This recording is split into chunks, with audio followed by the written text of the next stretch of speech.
This video chart presentation of Newport Digital Technologies.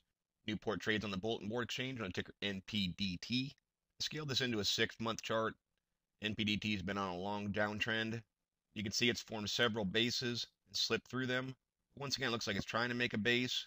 Last 4 days been trying to push upward, finally broke back through the 001 slot. Tried yesterday, pushed up to 0011. Just want to see if it's going to try and gain some momentum, push upward, and hold this base at 001. MACD is trying to trend upward. Looks like a bullish cross is trying to happen.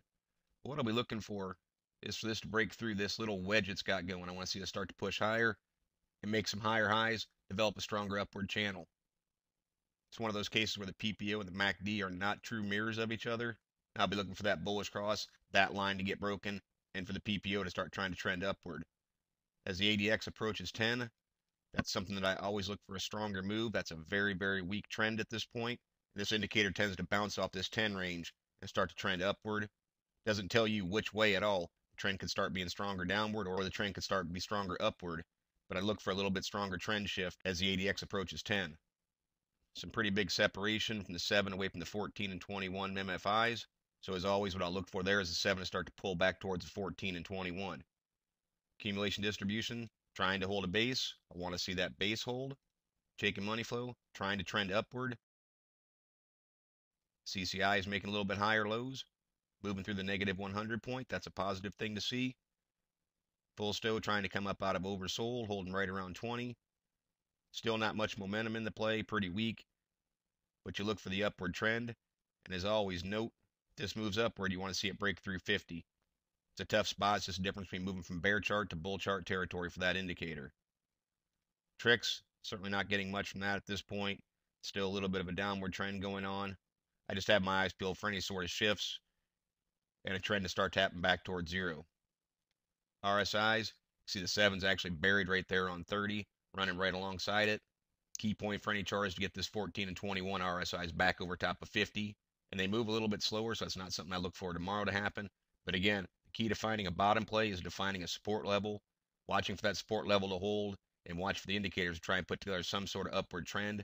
Show strength and momentum, and show strength of trend to identify a true bottom. NPDT, certainly the trip 08 is the low. Right now I have my eye on 001. Was a little bit of support through here, served as just a little bit of resistance. Now I just want to see that hold, see if it can start to trend upward, push its way through. There's some resistance right there at 0012, and it really starts to stiffen up as it gets up here near 0015. 50-day moving average is there. Going to add the dynamic resistance in combination of the static resistance. I think that's going to be a key spot for this chart if it's going to try and put together some overall upward movement and reverse the course of the NPDT chart. I'm speaking there on a much larger level. That's something that can take place over several months, but everything is about baby stepping their way through because it's a one day at a time sort of thing. And right now I'd be watching for this to hold this 001 mark and try and make some higher highs and certainly see how it reacts to 0015. Beyond that, just for future reference, 002, that was a key support level here back in April and May and even into June. And that's going to be a tough spot of resistance as well. But obviously that's a long ways away. It's a true double from where it is. But these sub-penny plays, of course, can move very quickly. 746,000 shares traded. It's not a ton of volume for this play, but there is some liquidity in it. And you start to look for volume to start stepping up and ramping upward as it tries to push. And you want to see it increase at resistance levels. This chart certainly does have the ability to put together some sizable moves. And for that reason, we're going to throw it on the watch list, see in the short term if it has another push in it, and in the longer term if it's going to identify a true bottom or not. But as always, this is merely my interpretation of the Newport Digital Technologies chart. Thank you for watching and trade smart.